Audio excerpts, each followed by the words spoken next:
Hello everyone and welcome back to the City Life 3 guide for this fortnight. Today we're going to be looking at Open Broadcaster software, or OBS for short, and how to record to your desktop or an external hard drive. Well, let's bring it up. Well, first you have to make sure you have a scene, and from the scene you must add a window capture, motion capture, or game capture, or one of the other options. Well, if you choose game capture, you must first of all have that game running. So it will only capture that game. It won't capture any of your desktop like you see at the moment or anything like that.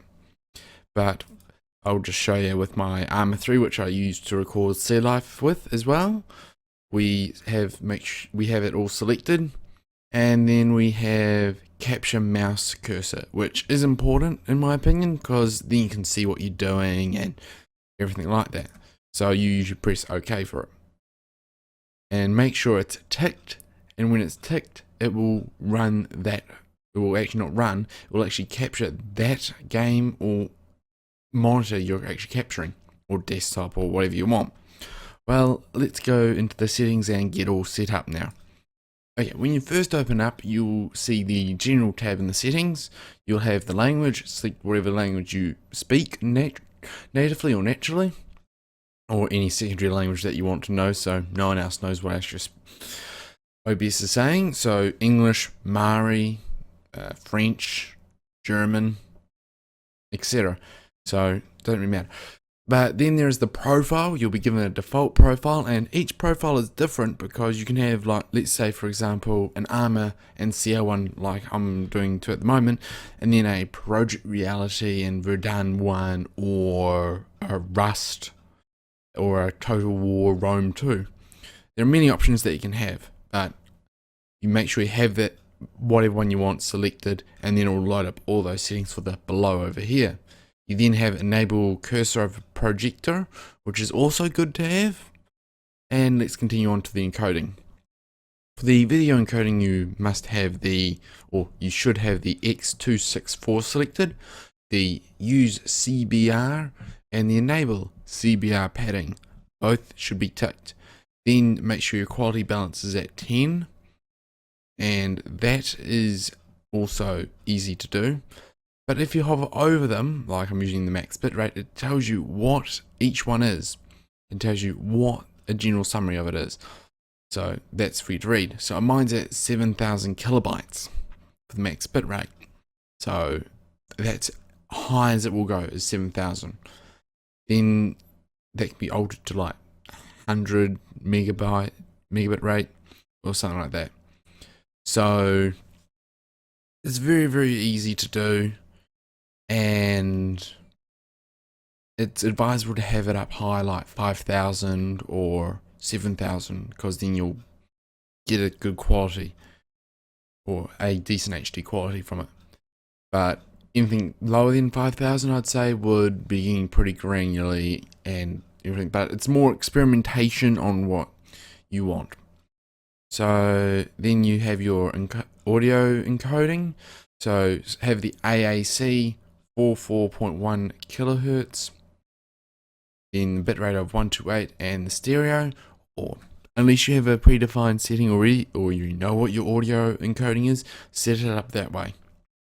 Next, we go to the broadcast settings.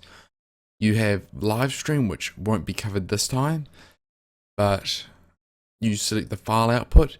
You make sure that you select the path you want. So for example, you must have it selected to whatever one. So mine's through computer, main program location, program files. I made the OBS file myself. So you make an OBS, or whatever you want to call it, like videos, location of videos for Arma, and then you can create internal ones if you want to make it more organized. So first off, if you just write in, you want to call it Arma and CL, as I'm using here, it will spit out all this.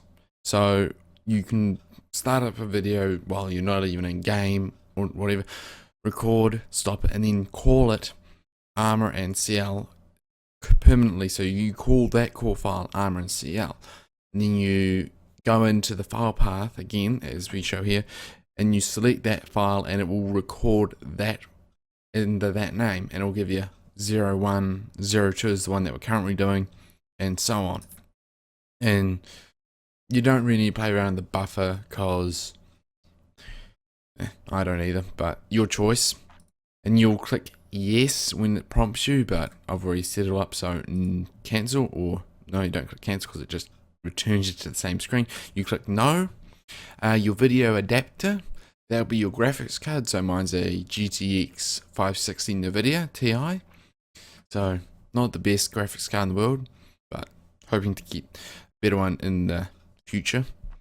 Your base resolution is your screen, so mine's 920 by 1080.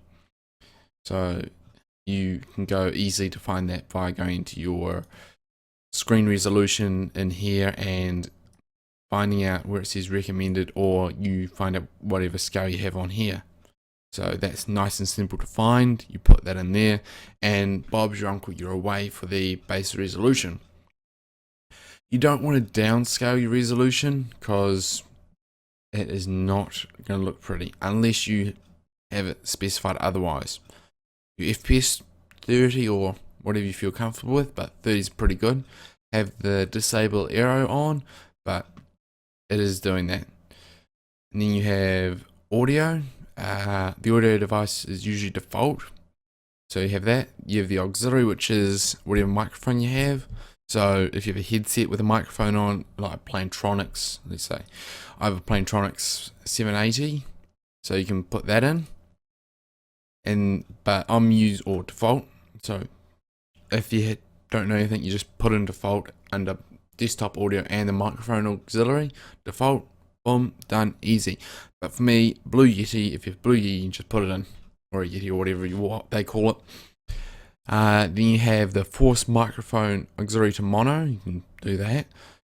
Have it ticked. And then you can have show recommended, or not recommended, show only connected devices only.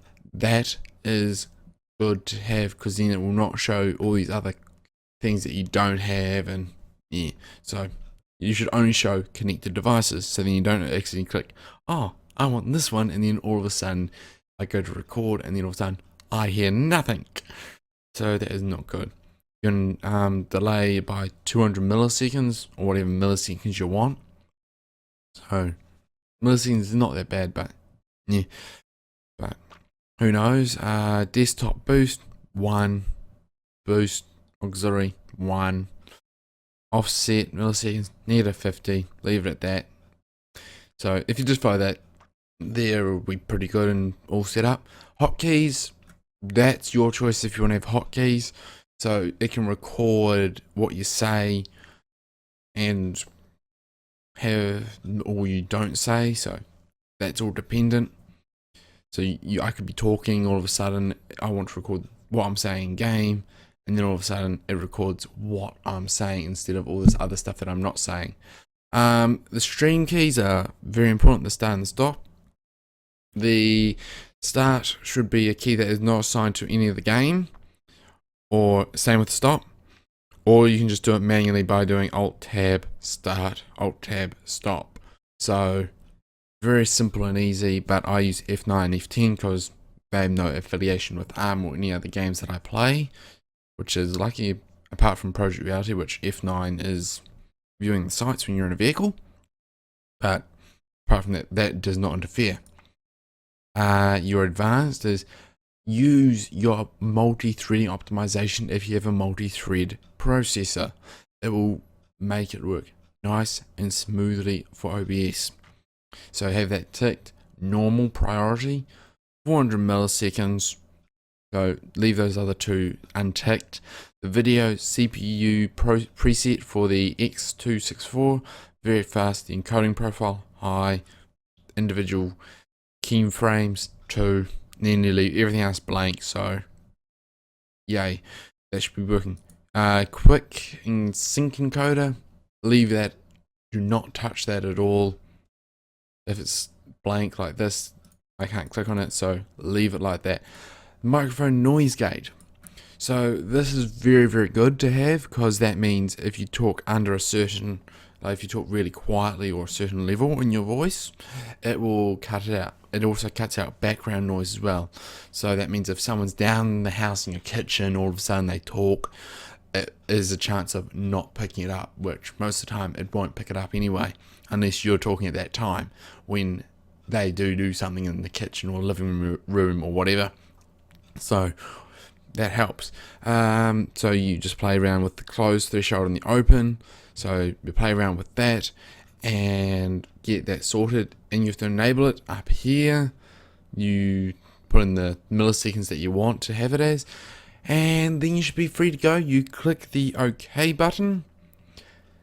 I'll click cancel because I've already done all this, but you click OK and you will be actually ready to go with your recording. So all the best. If you have any questions, just drop me a line on the CLive3 forums, or just send me a message on YouTube or through the Click Gaming Facebook page. So if you have inquiries again, do not hesitate to ask, because I'll be more than willing to help you set OBS up to record. Well, this concludes the guide, and best of luck. Well, this concludes the guide on setting up OBS, and don't forget to check out the guide on bear traps.